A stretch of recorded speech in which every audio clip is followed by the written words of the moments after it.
संकष्टी चतुर्थी व्रत कथा। जय श्री कृष्णा, राधे राधे। सनातन धर्म में हर माह की चतुर्थी तिथि भगवान गणेश की आराधना पूजा के लिए समर्पित है। प्रथम पूज्य गणेश जी की पूजा करने से बुद्धि की प्राप्ति होती है और जीवन में सकारात्मकता का प्रवेश होता है। वैदिक पंचांग के अनुसार हर साल वैशाख के कृष्ण पक्ष की चतुर्थी तिथि पर विकट संकष्टी चतुर्थी मनाई जाती है और इस दिन गणेश जी की पूजा अर्चना की जाती है। धार्मिक मान्यता है कि सच्चे मन से गणेश जी की आराधना करने से साधक को जीवन में सुख शांति की प्राप्ति होती है और काम में आ रहे किसी भी तरह के विघ्न बाधा का अंत भी हो जाता है। व्यापार से लेकर करियर में सफलता के रास्ते खुलते हैं। विकट संकष्टी चतुर्थी पर गणेश जी की विशेष कृपा पाने के लिए प्रभु की पूजा अर्चना कर उनकी कथा को अवश्य सुनना चाहिए। आज मैं आप सभी को गणेश जी और चौथ माता की कथा सुनाने जा रही हूँ, जिससे शुभ फल की प्राप्ति हो सके। सबसे पहले आइए सुनते हैं गणेश चतुर्थी की कथा। एक बार पार्वती जी ने गणेश जी से पूछा कि वैशाख माह के कृष्ण पक्ष की जो संकटा नामक चतुर्थी कही गई है, उस दिन कौन से गणेश का किस विधि से पूजन करना चाहिए और उस दिन भोजन में क्या ग्रहण करना चाहिए। गणेश जी ने उत्तर दिया है, माता, वैशाख कृष्ण चतुर्थी के दिन वक्रतुंड नामक गणेश की पूजा व्रत करनी चाहिए और भोजन में कमल गट्टे का हलवा लेना चाहिए। हे जननी, द्वापर युग में राजा युधिष्ठिर ने इस प्रश्न को पूछा था और उसके उत्तर में भगवान श्री कृष्ण ने जो कहा था, मैं उसी इतिहास का वर्णन करता हूँ। भगवान श्री कृष्ण बोले, हे राजन, इस कल्याण दात्री चतुर्थी का जिसने व्रत किया और उसे जो फल प्राप्त हुआ, मैं उसे ही तुमसे कह रहा हूँ। प्राचीन काल में एक रंतिदेव नामक प्रतापी राजा हुए। जिस प्रकार आग तृण समूहों को जला डालती है, उसी प्रकार वे अपने शत्रुओं के विनाशक थे। उनकी मित्रता यम, कुबेर, इंद्रादिक देवों से थी। उन्हीं के राज्य में धर्मकेतु नामक एक श्रेष्ठ ब्राह्मण रहते थे। उनके दो स्त्रियां थी, एक का नाम सुशीला और दूसरी का नाम चंचला था। सुशीला नित्य ही कोई न कोई व्रत किया करती थी। फलतः उसने अपने शरीर को दुर्बल बना डाला था। इसके विपरीत चंचला कभी भी कोई व्रत उपवास आदि न करके भरपेट भोजन करती थी। इधर सुशीला को सुंदर लक्षणों वाली एक कन्या हुई और उधर चंचला को पुत्र रत्न की प्राप्ति हुई। यह देखकर चंचला बारंबार सुशीला को ताना देने लगी, अरे सुशीला, तूने इतना व्रत उपवास करके शरीर को जर्जर बना डाला, फिर भी एक कृशकाय कन्या को जन्म दिया। मुझे देख, मैं कभी व्रतादि के चक्कर में न पड़कर हष्टपुष्ट बनी हुई हूँ और वैसे ही बालक को भी जन्म दिया है। अपनी सौत का व्यंग्य बाण सुशीला के हृदय में चुभने लगा। वह पतिव्रता विधिवत गणेश जी की उपासना करने लगी। जब सुशीला ने भक्तिभाव से संकटनाशक गणेश चतुर्थी का व्रत किया तो रात में वरदायक गणेश जी ने उसे दर्शन दिए और श्री गणेश जी ने कहा, हे सुशीले, तेरी आराधना से हम अत्यधिक संतुष्ट हैं। मैं तुम्हें वरदान दे रहा हूँ कि तेरी कन्या के मुख से निरंतर मोती और मूंगा प्रवाहित होते रहेंगे। हे कल्याणी, इससे तुझे सदा प्रसन्नता रहेगी। हे सुशीले, तुझे वेद शास्त्र वेदता एक पुत्र भी होगा। इस प्रकार का वरदान देकर गणेश जी वहां से अंतर्ध्यान हो गए। वरदान प्राप्ति के फलस्वरूप उस कन्या के मुंह से सदैव मोती और मूंगा झड़ने लगे। कुछ दिनों के बाद सुशीला को एक पुत्र उत्पन्न हुआ। तदनंतर धर्मकेतु का स्वर्गवास हो गया। उनकी मृत्यु के उपरांत चंचला घर का सारा धन लेकर दूसरे घर में जाकर रहने लगी। परंतु सुशीला पतिगृह में रहकर ही पुत्र और पुत्री का पालन पोषण करने लगी। अपनी कन्या के मुंह से मोती मूंगा गिरने के फलस्वरूप सुशीला के पास अल्प समय में ही बहुत सा धन एकत्रित हो गया। इस कारण चंचला उससे ईर्ष्या करने लगी। एक दिन हत्या करने के उद्देश्य से चंचला ने सुशीला की कन्या को कुएं में धकेल दिया। उस कुएं में गणेश जी ने उसकी रक्षा की और वह बालिका सकुशल अपनी माता के पास लौट आई। उस बालिका की जीवित देखकर चंचला का मन उद्विग्न हो उठा। वह सोचने लगी कि जिसकी रक्षा ईश्वर करता है उसे कौन मार सकता है। इधर सुशीला अपनी पुत्री को पुनः प्राप्त कर प्रसन्न हो गई। पुत्री को छाती से लगाकर उसने कहा, श्री गणेश जी ने तुझे पुनः जीवन दिया है। अनाथों के नाथ गणेश जी ही हैं। चंचला आकर उसके पैरों में नतमस्तक हुई। उसे देखकर सुशीला के आश्चर्य का ठिकाना न रहा। चंचला हाथ जोड़कर कहने लगी, है बहन सुशीले, मैं बहुत ही पापिन और दुष्टा हूँ। आप मेरे अपराधों को क्षमा कीजिए। आप दयावती हैं, आपने दोनों कुलों का उद्धार कर दिया। जिसका रक्षक देवता होता है उसका मानव क्या बिगाड़ सकता है। जो लोग संतों एवं सत्पुरुषों का दोष देखते हैं वे अपनी करनी से स्वयं नाश को प्राप्त होते हैं। इसके बाद चंचला ने भी उस कष्ट निवारक पुण्यदायक संकट नाशक गणेश जी के व्रत को किया। श्री गणेश जी के अनुग्रह से परस्पर उन दोनों में प्रेम भाव स्थापित हो गया। जिस पर गणेश जी की कृपा होती है उसके शत्रु भी मित्र बन जाते हैं। सुशीला के द्वारा संकट नाशक गणेश चतुर्थी व्रत किए जाने के कारण ही उसकी सौत चंचला का हृदय परिवर्तन हो गया।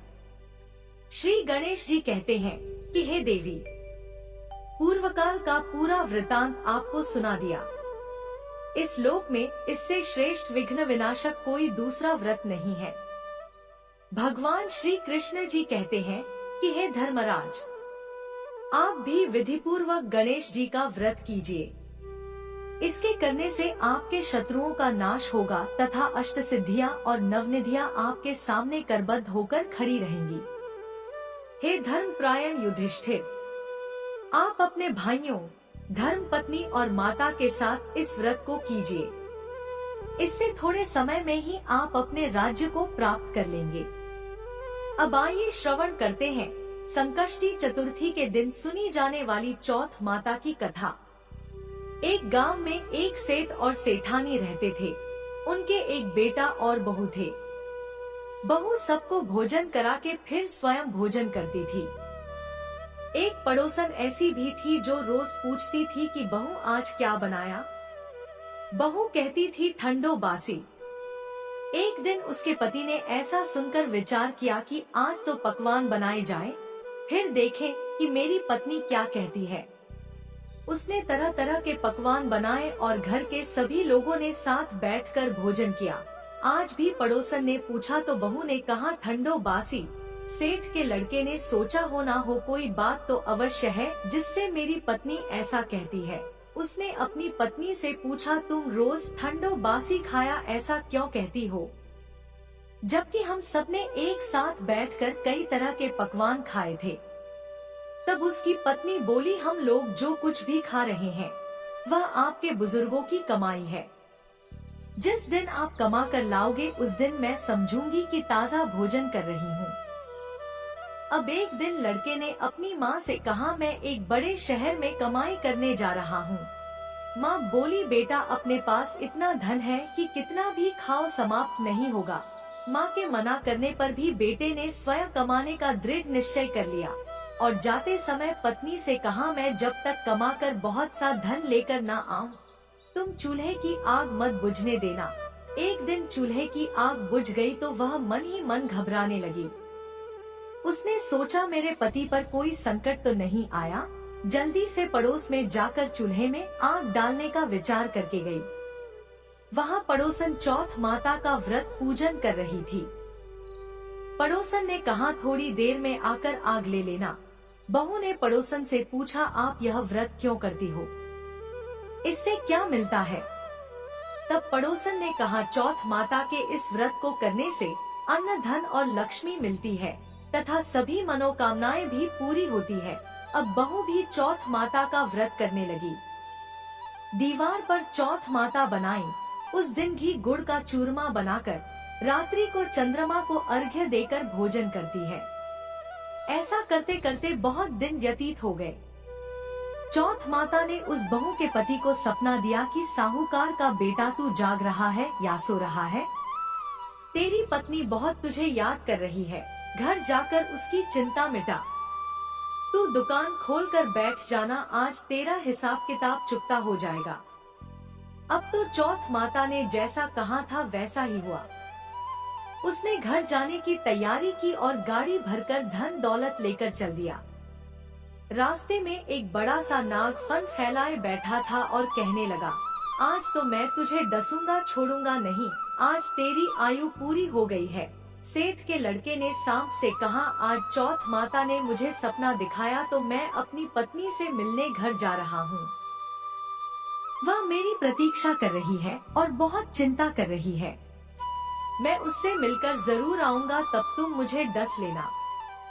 नाग ने कहा, तुम शपथ पूर्वक कहकर जाओ तो मैं तुम्हें जाने दूंगा, परंतु तुम लौटकर नहीं आए तो तुम्हारे घर आकर मैं तुम्हें डस लूंगा।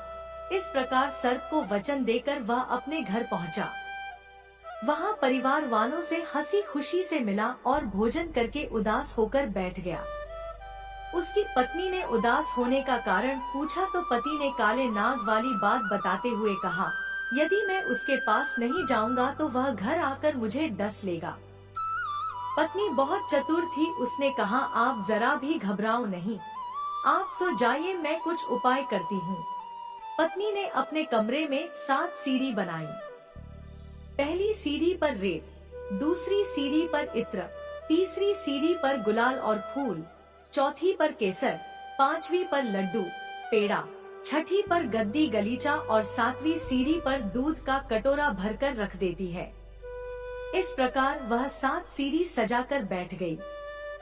आधी रात होते ही नाग आकर सीढ़ी पर चढ़ने लगा।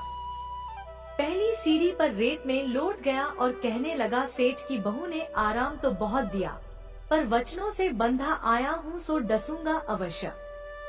इसी प्रकार 7 सीढ़ियों पर नाग आराम करता हुआ और कहता हुआ कि डसूंगा जरूर कमरे में पहुंचने ही वाला था कि चौथ माता ने विचार किया कि यदि मैं इसे नहीं बचाऊंगी तो संसार में धर्म कर्म और व्रत पूजन को कौन मानेगा। अब तो गणेश जी, चंद्रमा जी और चौथ माता ने उसे बचाने का विचार किया। चंद्रमा जी ने उजाला किया, चौथ माता ढाल बनी और गणेश जी ने तलवार लेकर नाग को मार दिया और ढाल से ढक दिया।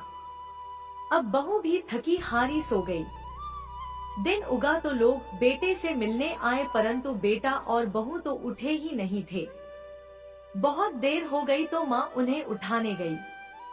उसने अर्थात लड़के की माँ ने 7 सीढ़ियों पर जो कुछ देखा तो वह बहुत घबरा गई और बेटे बहू को आवाज लगाई। बेटा और बहू उठे तो देखा कि एक ढाल तलवार वहाँ पड़ी हुई है। अब ढाल उठाई तो देखा वही काला नाग वहाँ मरा हुआ पड़ा था। बेटा बहू ने सोचा कि आज तो धर्म कर्म की आड़ से भगवान गणेश जी और चौथ माता ने अपनी रक्षा की है। हे चौथ माता, आपने जैसे सेठ के बेटे बहू की रक्षा की वैसी सबकी रक्षा कीजिएगा। बोलिए चौथ माता की जय। बोलिए गौरी पुत्र गणेश भगवान की जय। अब आइए श्रवण करते हैं गणेश चतुर्थी की अगली कथा। भगवान श्री कार्तिकेय जी शिवजी और पार्वती जी के पुत्र हैं तथा सदैव बालक रूप में ही रहते हैं, परंतु उनके इस बालक स्वरूप का भी एक रहस्य है। एक बार शंकर भगवान ने पार्वती जी के साथ जुआ खेलने की अभिलाषा प्रकट की। खेल में भगवान शंकर जी अपना सब कुछ हार गए। हारने के बाद भोलेनाथ जी अपनी लीला को रचते हुए पत्तों के वस्त्र पहनकर गंगा के तट पर चले गए। कार्तिकेय जी को जब सारी बात पता चली तो वह माता पार्वती से समस्त वस्तुएं वापस लेने के लिए आए। इस बार खेल में पार्वती जी हार गयी और कार्तिकेय जी शंकर जी का सारा सामान लेकर वापस चले गए। अब इधर पार्वती जी भी चिंतित हो गयी कि सारा सामान भी गया और पति भी दूर हो गए। पार्वती जी ने अपनी व्यथा अपने प्रिय पुत्र गणेश जी को बताई तो मात्र भक्त गणेश जी स्वयं जुआ खेलने भगवान जी के पास पहुँचे। गणेश जी इस खेल में जीत गए और लौटकर अपनी जीत का समाचार अपनी माता पार्वती को सुनाया। इस पर पार्वती जी बोली कि उन्हें अपने पिता को साथ लेकर आना चाहिए था। फिर गणेश जी भोलेनाथ जी की खोज करने निकल पड़े। भोलेनाथ जी से उनकी भेंट हरिद्वार में हुई। उस समय भोलेनाथ भगवान विष्णु जी और कार्तिकेय जी के साथ हरिद्वार में भ्रमण कर रहे थे। पार्वती जी से नाराज भोलेनाथ ने लौटने से मना कर दिया। भोलेनाथ जी के भक्त रावण ने गणेश जी के वाहन मूषक को बिल्ली का रूप धारण करके डरा दिया। मूषक गणेश जी को छोड़कर भाग गए। इधर भगवान विष्णु ने भोलेनाथ की इच्छा से पासा का रूप धारण कर लिया था। गणेश जी ने माता के उदास होने की बात भोलेनाथ जी को कह सुनाई। इस पर भोलेनाथ जी बोले कि हमने नया पासा बनवाया है। अगर तुम्हारी माता पुनः खेल खेलने को सहमत हो तो मैं वापस चल सकता हूँ। श्री गणेश जी के आश्वासन पर भोलेनाथ जी वापस पार्वती जी के पास पहुँचे तथा खेल खेलने को कहा। इस पर पार्वती जी हंस पड़ी और बोली, अभी आपके पास क्या चीज है जिससे खेल खेला जाए? यह सुनकर भोलेनाथ जी चुप हो गए। इस पर नारद जी ने अपनी वीणा आदि सामग्री उन्हें दी। इस खेल में भोलेनाथ जी हर बार जीतते रहे। बार बार पासा फेंकने के बाद गणेश जी समझ गए और उन्होंने भगवान विष्णु के पासा रूप धारण करने का रहस्य माता पार्वती जी को बता दिया। सारी बात सुनकर पार्वती जी को क्रोध आ गया। रावण ने माता को समझाने का प्रयास किया, पर उनका क्रोध शांत नहीं हुआ और क्रोध में उन्होंने भोलेनाथ जी को श्राप दे दिया कि गंगा की धारा का बोझ उनके सिर पर रहेगा। नारद जी को कभी एक स्थान पर न टिकने का अभिशाप मिला। भगवान विष्णु जी को श्राप दिया कि यही रावण तुम्हारा शत्रु होगा, तथा रावण को श्राप दिया कि विष्णु ही तुम्हारा विनाश करेंगे। कार्तिकेय जी को भी माता पार्वती जी ने कभी जवान न होने का श्राप दिया। इस पर सर्वजन चिंतित हो उठे। तब नारद जी ने अपनी विनोद पूर्ण बातों से माता का क्रोध शांत किया। तो माता ने उन्हें वरदान मांगने को कहा। नारद जी बोले कि आप सभी को वरदान दे, तभी मैं वरदान लूंगा। पार्वती जी सहमत हो गयी। तब भगवान शंकर जी ने कार्तिक शुक्ल के दिन जुए में विजय रहने वालों को वर्ष भर विजय बनाने का वरदान मांगा। भगवान विष्णु जी ने अपने प्रत्येक छोटे बड़े कार्य में सफलता का वरदान मांगा, परंतु कार्तिकेय जी ने सदा बालक रहने का वरदान मांगा और कहा, मुझे विषय वासना का संसर्ग न हो तथा सदा भगवती का स्मरण रहे। अंत में नारद जी ने देवर्षि होने का वरदान मांगा। माता पार्वती जी ने रावण को समस्त वेदों की सुविस्तृत व्याख्या देते हुए सबके लिए तथास्तु कहा। कार्तिकेय जी के जन्म के पहले जब तारकासुर के अत्याचार से सभी देवता पीड़ित थे, तभी भगवान शंकर जी ने पार्वती जी का पाणी ग्रहण किया था और तब 6 मुख वाले कार्तिकेय जी का जन्म हुआ था। उन्होंने ही तारकासुर का वध किया था। एक बार पार्वती जी ने गणेश जी से पूछा, हे पुत्र, गणेश चतुर्थी को संकट नाशक चतुर्थी कहा गया है। अतः उस दिन का व्रत किस प्रकार किया जाता है और उसकी कथा क्या है, मुझे समझा कर कहिए। गणेश जी ने कहा, हे माता, गणेश चतुर्थी सब संकटों का नाशक, विविध फलदायक एवं संपूर्ण इच्छाएं पूरी करने वाली है। श्री कृष्ण जी कहते हैं कि हे युधिष्ठिर पुत्र की ऐसी बात सुनकर पार्वती जी ने उनसे पूछा, आहार एवं पूजन में क्या विशेषता है, उसे कहिए। तब गणेश जी माता पार्वती को बहुत ही दुर्लभ कथा सुनाते हैं। पूर्व काल में नल नामक एक पुण्य आत्मा और यशस्वी राजा हुए। उनकी रूपशालिनी रानी दमयंती नाम से प्रसिद्ध थी। एक बार उन्हें श्रापग्रस्त होकर राज्य छोड़ना पड़ा और रानी के वियोग में कष्ट सहन करना पड़ा। तब उनकी रानी दमयंती ने इस सर्वोत्तम व्रत को किया।